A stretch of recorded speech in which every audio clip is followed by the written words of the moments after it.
Welcome to Soccer As We Like It, the Man United direction. As you know, there's been International Football Week this weekend. So we're looking at Man United players for the countries. Have they done well? Have they not done well? And we're going to talk about some comments coming out of the press. Joining me today from Denver, Houston Red Army, is Louis. What's going on, Big Tim? How you been, Dems? Not bad, bro. Not bad. And we have the Doing good. controversial one, Houston Red Army. Benz, welcome to the show. Doing good, man. Doing good. Good. What's up, Lewis? Right. What's up, Tim? I'm all right, brother. As you can see, international break this weekend, no football. So it seems a lot of people kind of like, ugh. It just feels like, ugh. No football, no, nothing going. But you see your team players playing for the countries and you see how they are. United had Luke Shaw sent off against Italy. Maguire saying he has nothing to prove for Man United, that he's played 200 games for United. He's in his 30s. He's captained his team for 2 years now. So he has nothing to prove to United. That for England, he's always selected. I don't know what he's trying to prove, what he's trying to say. Can you see what he's trying to say to us, Bems? He's just showing how stupid he is. Yeah, he's just showing the guy is one of the stupidest and dumbest football players I've ever seen in my life. I'm very embarrassed that he's a United player. As far as I'm concerned, he should never put on that shirt again. He should leave. He's terrible. He's the worst. What he's done right there just made him the worst United player ever the worst United player ever to put on that shirt. That's when you start I'm feeling like you arrived, like you don't have to prove yourself. Exactly. That's a big problem. And Ten Hag doesn't like that. Ten Hag is not gonna like that. Because Ten Hag has even made a statement before in one of his interviews saying, yeah, the moment you feel like you don't need to improve or whatever, yeah, that's bad. It's that's just bad. I don't know who's part of his PR team. I don't know if they tell him, they instruct him and advise him to make these kind of statements. They make a lot of money. Let's just put it. He's like, how? I mean, how would you make? If you go and talk to the likes of the legends that play for that club, they will always tell you. My point. They will always tell you that. Giggs will tell you this. Scholesy will tell you this. Gary Neville will tell you this. Every single one of Rio Ferdinand will tell you. In fact, Rio Ferdinand is a big one that says it all the time. Every time you put on that shirt, you got to prove yourself. It wasn't like every single time you got to prove yourself. And these are guys that have won trophies. Thank you. Year on year. Like Harry Maguire cannot even dream of winning what they won. But their mindset was always even Patrick Evra said it on our Rio Ferdinand's podcast. The same thing, like you got to fight every single day. 100%. And this clown says, "I have nothing to prove. I've captained this club for 3 years. He's a clown. I'm 30-year-old. I'm always selected for England. England know my value." What the fuck is this guy on, mate? Yeah, Louis, talk to me. It's bad. It's really sad. It's a. Could you imagine if Pogba is saying, if Pogba was still United and Pogba was saying this? They would have killed him in the press. They would have roasted Pogba. Pogba's not English now, is he? Yeah, there you go. So there's Pogba is part of a certain demographic that is known to get highly abused if they do dumb shit like that. But anyway, Harry, I said I wasn't going to call him Harry no more. His name is Bozo. Bozo the clown. Bozo the clown. Look, man. Unfortunately, this is a trend in football that is taken off, in a very, very dramatic way, which is the people that surround you. You're surrounded by yes men, and you're given chances. Yeah, just like Bem said, very correct. Because of your nationality or because of your image and your likeness. Southgate keeps pumping this guy up for whatever reason, because I watch how he plays against or how he plays with England. I watched the Italy game. I thought he was abysmal. You watch the games that he is included in Manchester United. We will never include him in a game that we don't think that we can win comfortably. He's not going to start for us again. He was passed along the captain's band for so many years, just because of a social media presence. his ability to command on the field and the locker room and these kinds of things have been tested and proven that he carries no influence. His word carries no weight. It carries no merit.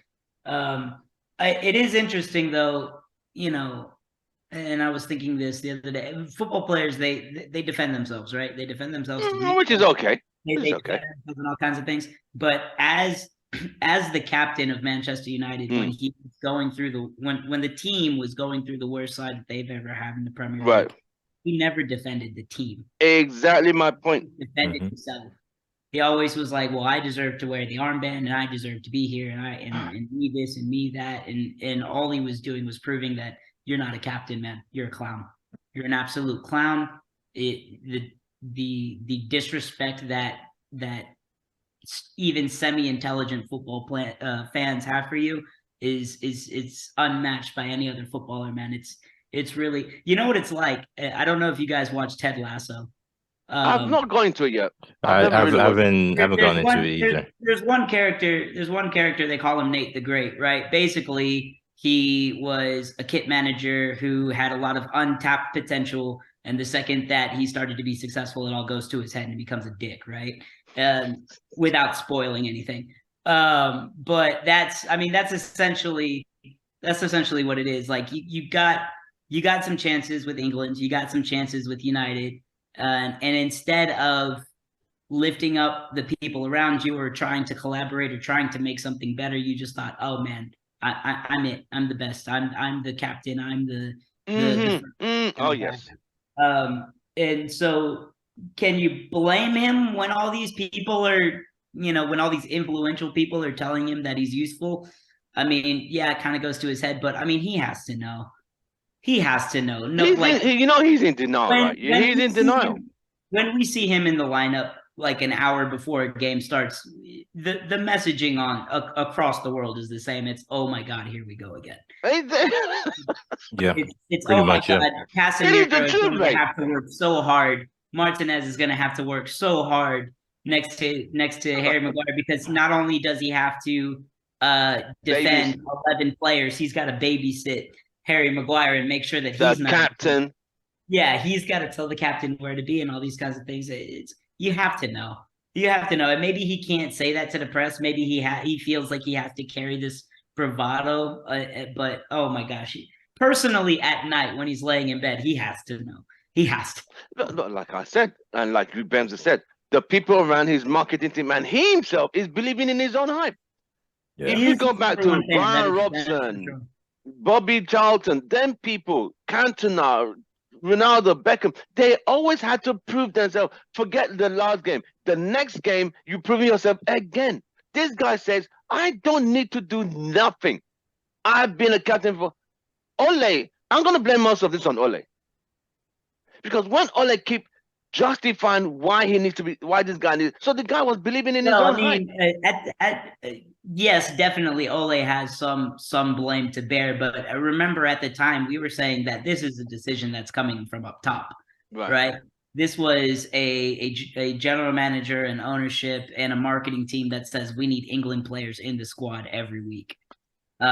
Jesus, that and all of that and Ole and those people that pulled those strings and made those decisions, and Southgate and the people around the England camp. I'm surprised that there is not, and maybe I'm wrong. Maybe somebody got fired over this and I just didn't hear about it. But I can't believe that somebody said, dude, if you put Harry Maguire as the starting lineup of England, I'm out.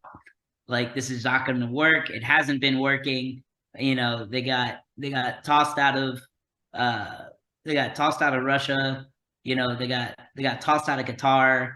Like, it's just not, it's not been good for England, man. And somebody somewhere at some point had to say, like, we get scored on too easily and then we don't score goals on the other end. Like, somebody has had to say this. Right. Let me read the quote what it said. I feel like I'm nearly 30 years old, but I shouldn't really need to prove myself at this level. I've made over 50 caps for England. I'm the top scoring defender in all competitions for this country. That is what Harry Maguire said. and I haven't looked at it recently, but I would wonder what to see what his in-game statistics are like on average overall, because we know England's first goal against Italy, he was to blame for that, but he won't say that. He won't mention that part. Right. We know that his passing percentage, his passing completion percentage is abysmal. We know that his success in 1v1 moments defensively is not good. Oh, you know what I mean? There's time and time again where we can point to goals being scored where they run off the shoulder of Harry Maguire because he doesn't check his shoulder, or he's not fast enough to keep up, or he's playing too high or something like this.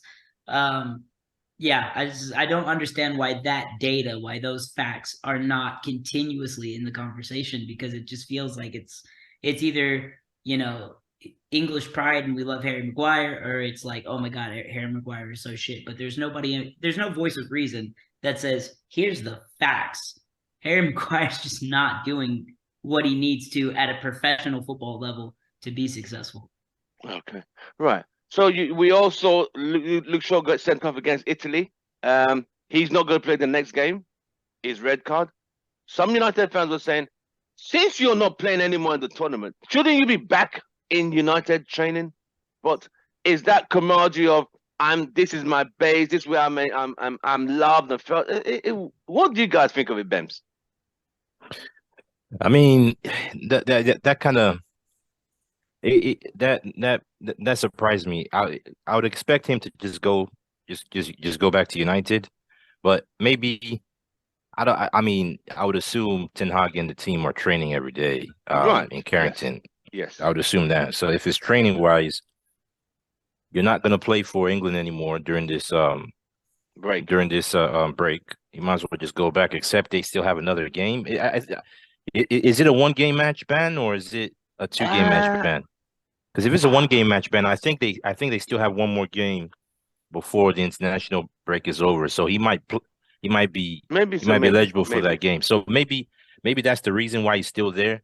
But if he's pretty much out for till it's in for the rest of the games, whatever, during this break, then there's no need being there. I'm surprised. I would have expected. I mean, Ten Hag won't be happy if he's just staying back, because if you're not playing any more games and you're just training with them, if you get injured, I mean, I need you back. My point. I need you back. We got games to go. We're trying to secure this top 4 race. We got Newcastle next Sunday. Newcastle trying to So it's I'm curious to know how many match bans we could look at that and update through the week. Louis, your take on Luke Shaw? Hold up, I'm sorry. Just to go backwards. Harry's not even his name. What do you mean? His name is not Harry Maguire. His first name is Jacob. Did anybody know this? I didn't know this. So not only is he a clown, he's a goddamn liar. His name is Jacob Harry Maguire. I never knew that. No. That's his. So what he did wrong? That's Bozo the clown. He switched his middle name to his first name. Middle name. Jacob Harry Maguire. Because you don't get a lot of players out here. Jacob sounds very old. There is nothing. Jacob's actually a better name. Let me put it this way. That's a biblical name. Yeah, Jacob's actually a better name. There is nothing about this soccer player that is authentic. His name, the way he plays, his captaincy is a joke. Nothing about. I'm looking at his stat sheet. I'm just like, Jacob Harry Maguire. I had no idea. But anyway, moving on. Jesus Christ. Oh man. Okay. Right. Okay. So, let's move on. When it comes to Shaw, right? I don't think that just because you're not playing any more, maybe like in an international break. No, you don't just leave. You're in the camp. You're with your teammates. There's a lot more that that goes on in between, before and after games. Like I get it. I don't think what we know is that he's not playing games, so at least he's getting some time off. That's fine. That's fine. Okay. Which makes sense. He doesn't have to like leave in the middle and go back to Ten Hag or nothing like that. That's ridiculous. That's a little bit too much. England overall, though, just I don't think that they perform well. I didn't watch the Ukraine match, but I did watch the the Italian game. And look, Italy is another international team, well-recognized international team that has a lot to figure out right now. This is a team that won Euros. Could he qualify for the World Cup? I mean, bloody hell. Yeah, no, they played extremely slow, extremely boring. It was the goals that come. I mean, they're fine. There's nothing the Italian world side. class about them. There's nothing brilliant about them. It wasn't a tactical masterclass by Southgate or anything like this. But they think so. There is, yeah, of course they think so. But there is an English contingency, right? And I mean, like I'm watching like the United States play, and there's a whole host of problems that we could dive into at another time, right? But there is an English contingency of fans that, I mean, and it's hard to compare because the Premier League is the most competitive league in the world. So there is a contingency of English fans that would just rather watch club football and just have no necessarily allegiance. I don't do qualifiers. Or I'll watch tournaments to watch the English national team play. And for a team with such a history where, you know, they claim that like soccer is that's their sport and they invented it and blah blah blah blah blah. But I mean, you should, if you make such claims and if you say that this sport is such a part of your national identity, and then you don't make the crucial changes that you need to be successful and that you need to compete at the highest levels. They have amazing players that are developed within the Premier League. Yes. Develop English players to play for the English national team like they do in some countries, right? They're very lucky in that regard that they have Dutch managers like Ten Hag and managers like Pep and Jose from Portugal and like these type of managers that can come in and define how the biggest clubs in England play and develop players. So it's really, really weird to me that the English national team's just camp overall just doesn't take a step back, say these are the players that we're consistently putting forward and that are consistently underperforming. Because it's not just Harry Maguire, like it's a bunch of them. Of course.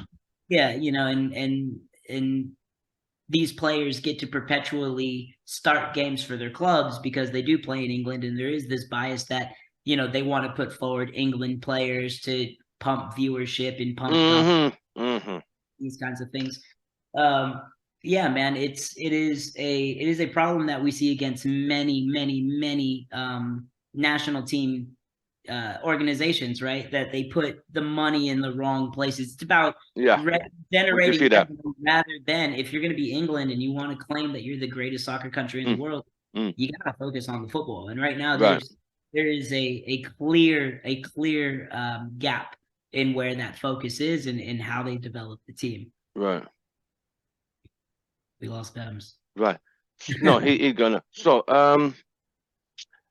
Marcus Rashford pulled out injury, but he was seen in New York shopping. That's understandable. He's allowed to do what he wants. He's on his own time. MANUTD probably approved it or whatever in terms of Marcus Rashford. So let's move over to this whole bidding situation with United and the buyers. On Wednesday, second bids were approved, were supposed to be going for an extended deadline. We have Sheikh Jassim, Sir Jeff. Then we had another businessman from Finland pop in. Now, people are asking, do the Glazers really want to sell this club? Because they keep putting they want 6 billion. 6 billion buys you 69%, which is their part. They have another 30% of the club. So, Louis, let me go to Benz. Benz, do you think these guys really want to sell United? I think they have no choice but to sell. Right. Yeah, I think they have no choice but to sell. They might not want to sell, but they're forced to selling. I don't. I mean, like I've been saying this before now. I've been saying it in the group, in the chat, saying I don't see how, even if they do take investment, they would have to sell off a certain percentage of the club. So that means they won't have be majority holders. They will no longer be majority is in owners, and that also affects their ability to take dividends away. I would think new investors would not want them taking away dividends from the club, because that's going to affect the plans to actually put that money back into the club. And then I mean, any money. The big thing is the stadium. The stadium, we need the stadium needs to be renovated. We need money put. We need to renovate the training facilities. There's so much. This is billions of pounds you're talking about going back into the club that needs to. I mean, it needs to happen whether the Glazers like it or not. But then if we hold on a second. But My son he's this guy. Hold on a second. no. Yeah, so yeah, it's it's really, I mean, I don't I know people are afraid that, oh yeah, the Glazers are just playing one on the fans, and they're like, oh, they just want to just take us on this this merry-go-round or whatever. But if you look at everything, right? Yes, the big issue is they're asking for so much money for that, what, 69%, which doesn't make any sense. But I don't see how they stay, because if they take that investment has to go into the club. They can't take money away from that investment and say, okay, we want to use this for dividends. They can't do that. It has to be spent immediately back into the club. Yeah. Which they won't want to do anyway. So they might as well just take the money and go. This the biggest chance for them to take that money and leave. I just don't see it. I don't see it. Maybe they might end up staying and taking investment, but like I said, I mean, they would need. So just one more thing, because I was watching Mark Goldbridge's channel this morning, and he made a statement. He said, okay, the Glazers own 69%, right? That's left, right? So if they take investment, they would have to be selling off from that 69%. Yeah, which brings right? it to 50. Well, that's 50. That's if they sell 19%. 19%. You see what I'm saying? So however they want to do the math, right? However they want to do the math, if they might have to sell 20 or more, right? Or whatever. And then let's say they plan on selling the club for what, 10 billion in how many years, right? That 10 billion still doesn't go straight to them because they still don't have full ownership of the club, right? Yeah.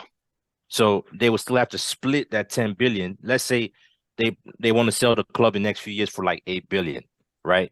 If they invested 19%, they only have 50%. So let's say they want to sell the club in 3 years for 8 billion. They can only get 4 billion. Right. You see what I'm saying? Because I mean, they still don't have full control. The club. They don't have the majority. Control. So now is the time. If they were to sell for the 5 or 6 billion, now is the time they're gonna get is in pretty much the best bang, because whoever is buying the club now is buying that 69%. Exactly. Even though Sheikh Jassim says he's buying the club outright, you can't buy the club outright because that other 30%. Yes, of people, he said he's buying them and the 30%. Happens after. He will have to. I don't know how he's going to be able to do that all at once.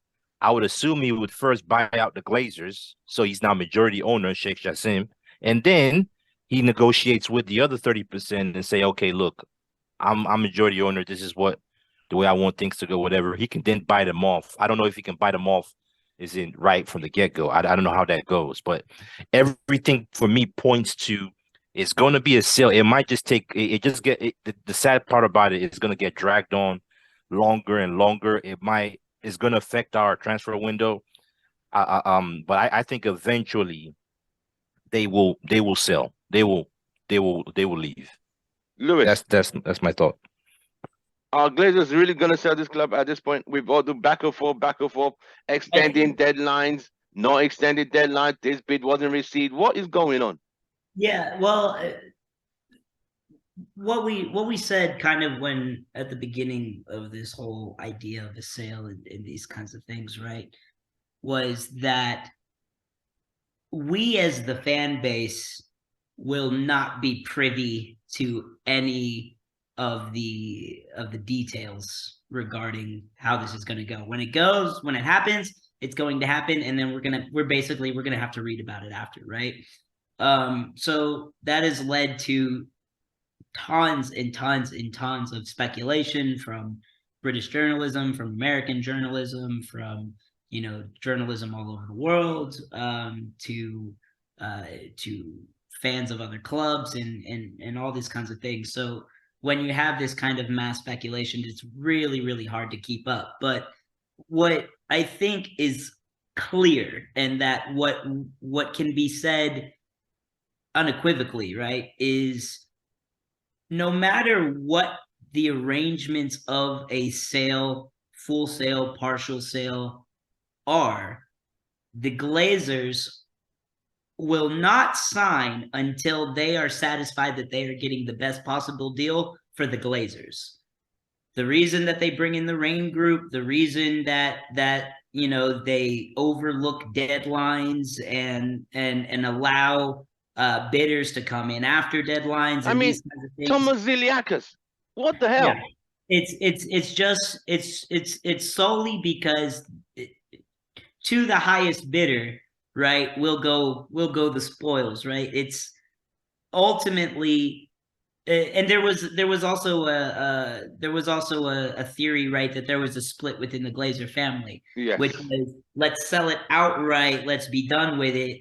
And then others would say, well, what if we kept the portion because we want to continue to be able to draw as shareholders, even if that's in a minority capacity, shareholders still, they still receive, right? So there was that aspect of it. Do we sell 90% of our shares? Do we sell 80%? Do we sell 50%? Do we sell, do we keep on to something and just become a quiet partner, a quiet owner, which is very common across, clubs across the world? Or do we keep our shares, bring in an investor, pump money that would pump money into the stadium? That we don't want. Carrington, which would be fantastic, but of course, though, that investor would have to be paid back first before the actual club would see any cash revenue, right? Cash plus. They would see updates and these kinds of things, but that money would have to be paid off first. So that affects things like transfers, staffing. Oh, Jesus. Bringing the youth club up, and would affect how we perform long term in, as Manchester United as a football club. If we are able to completely sell to a new owner who not only could buy those shares outright, but could also inject a large influx of cash right off the bat, then we see the success on the field much faster, right? So that's kind of what a lot of United fans are hoping for. But the reason this gets drawn out is because we have to remember who is the number one, right? And the number one is not Manchester United. The number one is the Glazers, and they have to be taken care of first. They have to be satisfied first before any sale could go on. And of course, our wish was that this sale would be done by March, April, so it's not happening. So we could go in towards the transfer window with an influx of cash and be excited about that. But it looks like if it happens, it's definitely not happening in April. It's probably not happening in May. So you start to look at June, July already in the transfer window. Clubs swoop in and take Ten Hag's first choices, take his first targets. He is forced again in another season to kind of, pick some secondary choices, pull some loanees and these types of players, which Ten Hag could be successful with. He could, but he's not going to be as successful as we want him to be, and it's going to just take his rebuild project is just going to take even longer, right? So at the end of the day, the worst thing that could possibly happen to us is the Glazers, and they're the reason that we're in the position that we are now. One last question. When, in your mind, Bems, when do you think this sale will be completed? What time of the month do you think this thing will be done? From what you're seeing so far. So I would, before I was thinking that it could have been done at the end of this first quarter, but this first quarter ends when the end of this week, right? Yes. That's not going to happen. So that the next opportunity for it to get done will be the end of the next quarter, which would be what? June. I think that's what, June? Yeah. But then I forgot when the transfer window opens. When August. transfer window opens I in mean, August. no. It starts. It opens in July. June, July. Opens in July. Yeah. So I mean, with the way things are going, I think there's a chance for this sale to be completed by the end of the second quarter. We're looking June-ish. Which will be in June-ish. Which will be in June-ish. Because if it doesn't end then I mean, just forget it. But the thing about it is that with the way it's going, because you keep hearing the rumors of like even the isn't these latest bids don't even meet the $6 billion that the Glazers are asking for. I think it's gonna drag on and drag on and drag on, and that there might be one or two more rounds of this. So that one or two more rounds might be the reason why it gets delayed even further. And plus, even when the Glazers do decide, okay, I want to sell to this person, that still doesn't even happen that quickly. So Right. I'll say at the earliest, I'll say end of June, end of the next quarter. That's we're hoping. I'm hoping. Louis, what's your estimation? I think it just goes back to the first thing I said, which is it's impossible to know. As a fan, as basically the outside people looking in, there is no structure to how this deal is meant to be carried out. You know, there was a structure with deadlines, and that was completely just overlooked and ignored. So the fact that deadlines mean nothing, that anyone could come in at any time and make a bid, that I know, right? That the Glazers could change their demands on their end. They could change their minds on what I mean. The structure. It's just, it is, you know, I would not be surprised if at some point in the next 3 to 6 months, they did say, hey, we changed our minds, which, I mean, there's... Oh, hell no, mate. No, there's mate. consequences and repercussions to that, of course, but I would not, I'm not saying that that's what I expect. I'm just saying that I would not be surprised if that happened, because this is the ownership that we've had over the last, you know, 17 years, mate. Yeah, the last 17 years, and especially the horrible times we've had in the last 10 years, right? It's just, it's so unpredictable, and no one can follow it. No, it doesn't matter if you read Manchester Evening News, or if you watch, you know, the Daily Mail or Sky or BBC, or it doesn't matter who you follow. They don't know. There's no way for them. That's true. That is very true. Only the Glazers know. Only the Glazers know. Yeah, only those. Yeah. And Lewis is right, man. It's impossible to predict when it's going to end. Unless you're in the room, you have no clue how these details are continuously changing, and it's for us fans who have been waiting for this day for a long time. It just makes us more and more and more frustrated. Right, gentlemen. Thank you for the Sunday forum. It's been an absolute pleasure. You guys joining on a short notice. I appreciate it, Mr. The controversial one, and Louis. Thank you very much, guys. We will get more updates during the week, hopefully. It's just that when Thomas Ziliakos joins in halfway through the bidding process, I'm going to join the crew. I'm going to have 50% ownership, and the fans have 50% ownership. Like, bloody hell, bro. Expect more of that. Exactly my point. Like that, yeah. It is what it is. So, gentlemen, go on. I would just say one more thing, man. I would just say the fans, just be calm. I mean, you guys, fans, whoever feels that we're gonna, like, the Glazers are playing us and they're gonna stay, that's your opinion. My opinion is I think we're gonna end up being sold, but I would just say just be calm. I think I think we will get sold. I don't see how the Glazers end up staying. I just don't see it. It doesn't make any sense, but it doesn't make any sense for them to stay, because if they stay, it's just not good for them, man. The backlash, the protests, it's gonna affect sponsors. Sponsors are not gonna want to do anything with them anymore. Yeah, it's just, everything points to the sale, but we'll see how it goes, man. Let's be positive. All right, gentlemen, thank you very much. I appreciate it. Don't forget to like, share, subscribe, and I want to thank you all for joining us this Sunday. Go on, have a great Sunday. Glory, glory. Man United. See you guys very soon. Take care, guys. Have a great week. All right. Bye bye. Yeah, right.